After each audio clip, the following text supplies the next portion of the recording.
Welcome to Burn the Ship. This is the podcast where we connect entrepreneurs or professionals that can help you go all in on your business. We talk to people that have walked the walk, talked the talk, been through all the things that we experience as small business owners, and come out the other side of those experiences willing to share them with us. So thank you, Paul, for being here today. I appreciate you guys for listening as well. I hope that the things that are going on in your business world are profitable and productive. So, Paul, thanks again for being here. Why don't you introduce yourself? Tell us a little bit about yourself and your business. Appreciate it. Thank you for having me. My name is Paul Simon. I am a family law attorney here in what today is sunny Atlanta, Georgia. And, family law encompasses a bunch of different things, right? So there's divorce, modifications of custody and child support. We also do adoptions, post-judgment actions, which is where if someone's not following an order and not doing what they're supposed to do, we handle those sorts of things. So it's a varied practice within a term that people construe narrowly, but generally within that sphere, if there's a spouse or a girlfriend or a child involved, we handle. Sure. So tell me a little bit of your story. I think that what's interesting to me is like lawyer, like what do you want to be when you grow up? And lawyer is a more common answer than you would realize. How do you go from like the perception of what law is for people that have seen, Philadelphia or whatever, Right. like how does it turn into what you do on a day-to-day basis, and what was that journey like? Sure. So to the extent anybody thinks being a lawyer is like Suits, it's not. It's not. All right. So as a child, I was verbose, probably too talkative, and it was just sort of something that was, I don't know about predestined, but that was just always what I started hearing, like, oh, he's going to be a good lawyer. He's going to be a good lawyer. I don't know if they meant that I argue too much or if I yell too loudly, but whatever. And it just became an interest of mine and something that lent well to my particular set of skills, trying to be analytical, trying to be logical, and then also, enjoying being right. Just call it what it is. And so that was always my focus. That was always my understanding. Hey, I'm going to be a lawyer one day, right? And then it becomes real when you start studying for the LSAT, when you start doing law school admissions, and you have to start thinking about, okay, well, where do I want to live in my career? Where do, what skills do I want to emphasize, et cetera, et cetera. And I knew I wanted to be a litigator, a trial attorney, and just so happened that I fell into family law. Actually, that's not true. I sought it out because when I came out of law school in 2013, the market for new hires was just awful. There were too much supply, not enough demand. And so what you do in those periods is you go have informational interviews with other lawyers, which are basically just like, please think I'm cool and smart and hire me. And I met some family law attorneys, one of which is a good friend of mine to this day, and they just had it sounded challenging. It sounded difficult, and that's what I wanted. And then you can ask really any family law attorney who's been doing this for any number of years, and there's always that one story, at least one story where they did objective good, right? It wasn't just dividing pots and pans, like they did something objective good. Like, for example, I failed to mention this, but we also do like family violence, like protective order actions. Those are very special to me. And, I give all my cases the same emphasis, but there is something about family violence that gears you up a little bit. So been doing this since, I started practicing 2014 and been doing it ever since. And did you start as a managing partner? What was your journey like kind of going through? Oh, no. You start as a little baby associate and you learn the ropes. I've been very fortunate throughout my career to have people who have guided me along the way. From my first job, which was in Cumming, Georgia, I was very lucky to have people there who guided me along the way. I've been with this firm. I started at this firm as an associate in 2016, and the same thing. I mean, if anybody has any inclination that really, I think any job you go into, you're just going to walk in and be a superstar. Yeah, be the boss. That's the wrong attitude. Like, especially with an industry that through the passage of laws, with the legislature, state legislature, even federal legislature, and just how case law develops, you're always learning. Things are changing. And so you have to be adaptable and you have to stay in the know. So, you know, I always consider myself to be learning, because if you ever meet somebody who says they know everything about an industry, maybe they're just not paying attention or they don't want to pay attention. Sure. So it's been a long journey, but I love what I do and I enjoy what I do, and I couldn't imagine doing anything else, frankly. Well, that is exciting. That's always extremely pleasant to hear when people are still to this day excited about what it is that you do. You know, that's the goal. What part of that journey, whether it is a change in title within your organization or something that happens, influences you to start thinking like an entrepreneur and less like an employee? Yeah. So July 2021, they made me a partner here, right? And our first meeting was about health insurance and interior decor. That was a culture shock, because I was just used to That's so coming funny. in and doing my job. And that was sort of my first glimpse into, oh, there is significantly more that goes into this. You know, in terms of going out and getting business, like there are firms who advertise a lot on the radio, who have billboards, that sort of stuff. We don't do that. We are 99% word of mouth. So, you know, when I was an associate, I was a senior associate, you're out there networking, you're out there pounding pavement, right? And so that's just always been part of the practice. It's a big part of it, because if you're not out there meeting people, if you're not out there developing relationships with people, then bills aren't going to get paid. So that's always been a part of it. But when I became partner, a new level was added to it, because we're thinking about, you know, budget. We're thinking about, okay, you know, someone, it's time for their annual review, whatever, those sorts of things. And so it definitely has added another layer of complexity to the practice, because yes, you have these cases and you have to do your lawyer job, but then at the same time you have to do your business owner job. And sometimes the two worlds, you know, meld together. Sure. And sometimes they're completely separate, and you have to make time for both of those things. What's been difficult? What has been, because I know that difficulty scales and what is perceived as difficult changes too, because at the beginning, when you're in the associate phase, from what I understand, is a lot of time. You're pouring a lot of time into discovery and fact finding. And then as you're climbing the ladder in a law office, you begin to have to make decisions like a business owner. You get to or you have to be more creative on cases that are out of the box. So what has that ebb and flow been like for you, and what's really been the biggest learning curve of that whole journey? Right now, health insurance. I think everyone's following that in the news, and just the costs are going up, and there are only so many providers for a business our size, right? We're 12, 13 people, and only so many providers are going to work with a company of that size. So that's been a big thing. Personnel, that is so difficult because of not only the limited pool of people who want to do this, but also the even further limited pool of people who are good at this, who are really qualified to do this at the level we practice and the level we want to maintain. So that's always been really difficult. And then probably the biggest thing about it, besides those things that you have to do, right? You have to do health insurance, you have to do personnel hirings and firings. The other part of it is looking at a case and being able to say, okay, so here's the path we're on. And not only in doing the work and positioning the case, but also letting the client know to the best of your ability, like, here's how much the tab is going to be able to do this. And it's a difficult conversation. You get used to it, but and you can't give exact numbers, right? You can't. Right. You're only giving projections, estimates based on your experience.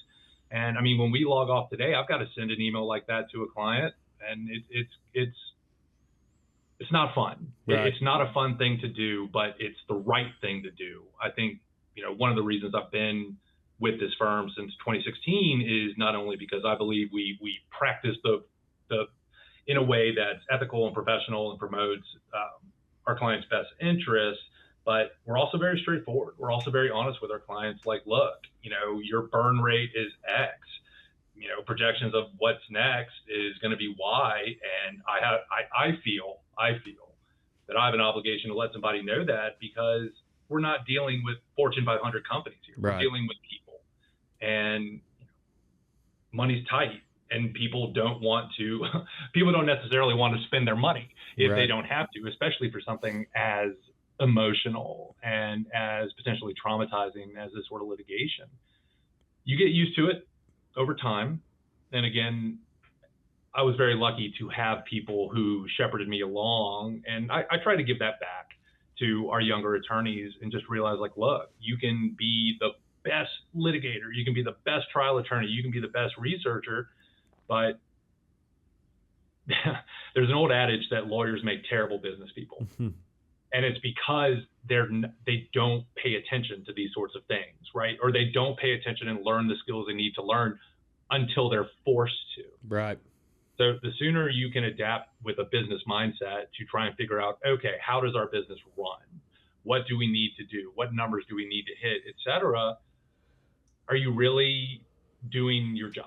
I guess is the way I look at it. And, we strive to do the right thing by people, but also with the balancing act that, we got employees, we got bills to pay, and transparency and honesty is always going to be the best way to go about it. Yeah, absolutely. I agree. From being in the payments industry, the perception of my industry is that no one really knows what they pay for our service. Except for our clients, That's right. And when they care to know. Most of them don't really care to know, to be honest. We grow our business very mouth to mouth the same way. So to that point, first business day of the month, we send out an invoice, and it is an itemized invoice. You will see everything that has been done in your case. And if you have a question, please contact me. I want to make sure that you know why something took the amount of time that it did. Like, I'm happy to answer those questions, because I think the general reputation of lawyers is that, oh, they're overbilling, things like that. You read about things where someone bills a 20-minute time entry for contemplating a case, right? Like, I want to make sure that there is transparency at every step in the way, so that clients feel comfortable working with me, not only during the pendency of the litigation, but also, unfortunately, some of these families have to come back because there are things that happen. So I want them to be able to say, Paul's a straight shooter, Paul was honest with me, and, I didn't feel like he was trying to pull one over on me. And so that's another part of it that you have to consider, is the transparency, the honesty. And look, part of this job, sometimes you got to give bad news. Yeah. And that's part of the business. And you have to get comfortable in that space. Absolutely. I can agree. Well, Paul, I appreciate your time very, very sincerely. I have a couple of more questions for you. Hit me. How do we support you, and where are you guys trying to go from here? What are the goals, and how do we help you reach them? I mean, I don't know. It's one of those things where, we're in a good spot. We've always been in a good spot. I think that the way to help us reach goals in terms of you, general population, is just kind of, meet us, reach out, talk to us.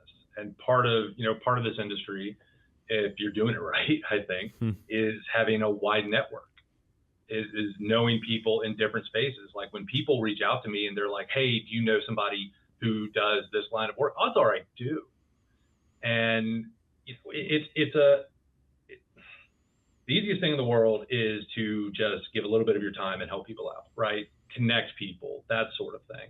I mean, some of our processes are so automated, right? Like, we send out a payment link. We use Clio. We send out a payment link through LawPay, and boom, it gets deposited, right? That's the easy part. But the hard part is building connections and maintaining those connections. So I'm always happy to help anybody who, is looking for something or wants some help with a domestic matter, or, anything I can offer, because, look, it takes 10, 15 seconds to draft an email, send a text message. I mean, it's almost passive. It's so easy. So, you help people, odds are they'll turn around and help you back. Yeah. It is that sense of community and that golden rule sort of thing. Yeah. So, you know, Well, it, it, from my experience, kudos to you guys on the business side, because sending an invoice for some of the lawyers in my book of business was the hardest part when we met. The business side is difficult. I mean, you're wrapping up so much of your time and so much of your emotions in the people that you're working with, that asking those people for money or just sending an invoice later is so much easier. And so we really spend a lot of time training those people on how to make it a system and a process and to get paid for your time. So I'm glad that you guys are in a place where you're doing that effectively, and I am grateful that you're passing on some of those skills for the people that get the opportunity to work with you all. it's being comfortable with the uncomfortable. Yeah, and it's Like difficult to do for my generation. We hide behind emails and text messages. I've been in this industry for 10 years, and the first year it's hard for me to call people and tell them, oh, your merchant account's closed, or you're missing money, here's why, or your terminal's broken, you got to buy another one. Like you get comfortable with that stuff. It's a learned skill and a learned kind of language and verbiage of how you tell that stuff to people. But my generation will tell you the worst news ever. Like, imagine if a doctor came to give you the worst news ever, but they just sent it to you via email. Like, that's my entire generation. There takes a little bit of a human touch to do a lot of things effectively. And my generation, especially salespeople in my generation, kind of suck at it. You keep on saying your generation. Like, well, I'm 37. You want to reveal your age on this Yeah, thing? I'm 28. You're 28? Mm-hmm. Yeah, y'all are cooked. Yeah, bad. Y'all are cooked. Y'all are a whole bad. different breed.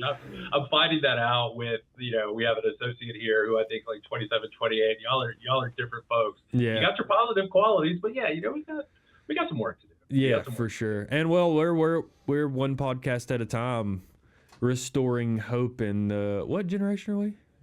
Z? I don't know, man. I lost millennials? track. There's like millennials and there's Gen. I don't know. I'm trying my best to restore a little bit of faith in my generation, one business owner at a time. Okay, we are capable people. We just grew up on a little bit too many iPads and TV screens. Okay, and so just got to get out there, put the iPad down. But then again, at the same time, I understand when you see parents out there who give the kid the iPad at their dinner or something just for a little peace and quiet. I get it. I get it. Is it the best possible thing?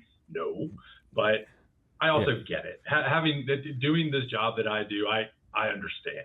But no, it does take a little bit of being a self-starter, of being ambitious, of having goals, and yeah, it's scary. Yeah, it's scary. It is. I mean, if every lawyer goes to court for the first 5 times, it's scary. I still get a little nervous when I go in, but it's how I know that I care when I get a little nervous. Right. If I just go in there very blasé, then I'm like, oh no, what's going on here? Right. But it's not something you just have. It takes time. It takes development. It takes reps. And yeah, sometimes it takes receiving some not so nice replies to it to get accustomed to it. I mean, it's just, nobody likes to get a bill and then pay it. Yeah. That is the thing that did it for me, though, is knocking on doors early in my career will thicken your skin very quickly. Very quickly. Because I live 50 miles west of Atlanta. I live right on the line of Alabama. Like, oh really? Okay. Yeah. So some of the first businesses that I ever walked into are businesses that have been successful in their community for 30 years without the need to market, without the need to network, without changing anything. They're writing food orders down on pads of paper. They're not selling anything online. So they're like, I don't want to talk to you. I don't want to buy your stuff. I'm not buying all of your crazy technology. And I'm like, okay.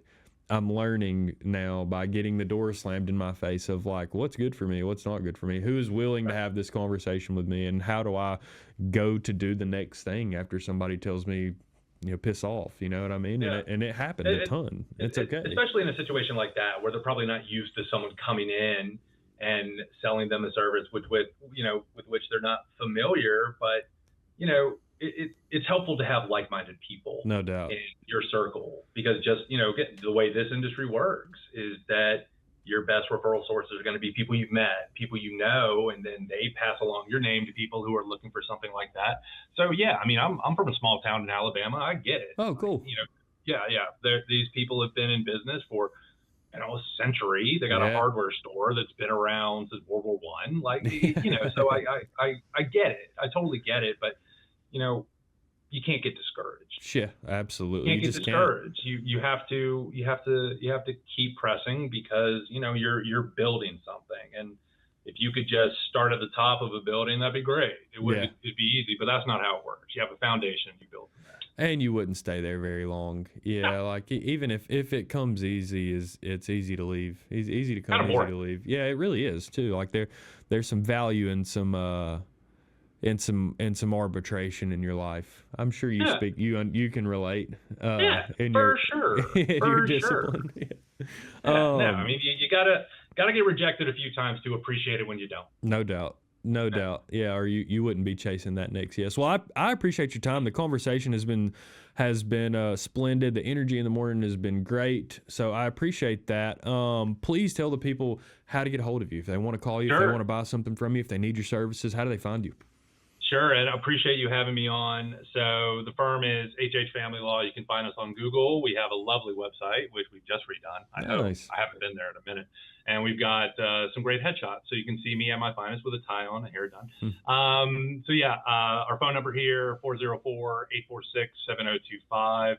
It's 404-846-7025. My personal email address, my work email address is psimon@hhfamilylaw.com. PSIMON@hhfamilylaw.com. Please feel free to reach out, see if you can help. Mention my man's podcast right here. I'll help you out. I'll hook you up. Well, thanks. I appreciate that. We'll throw all of that information, how do people can get a hold of you, in the description. And then if there's anything that we can do in the meantime for you guys, let me know. We'll start working on the production side of this. Give us a week or two. And for everybody listening, I appreciate you guys listening, man. We're really making a really good push to have people on here with unique experiences that have been there in the business world, that are still trying to figure things out, that are willing to pass those tips on for us. So if you're in that entrepreneurial mindset, you're trying to figure out things that you need to do to give yourself the highest probability of running a successful business, please tune in next time to Burn the Ship.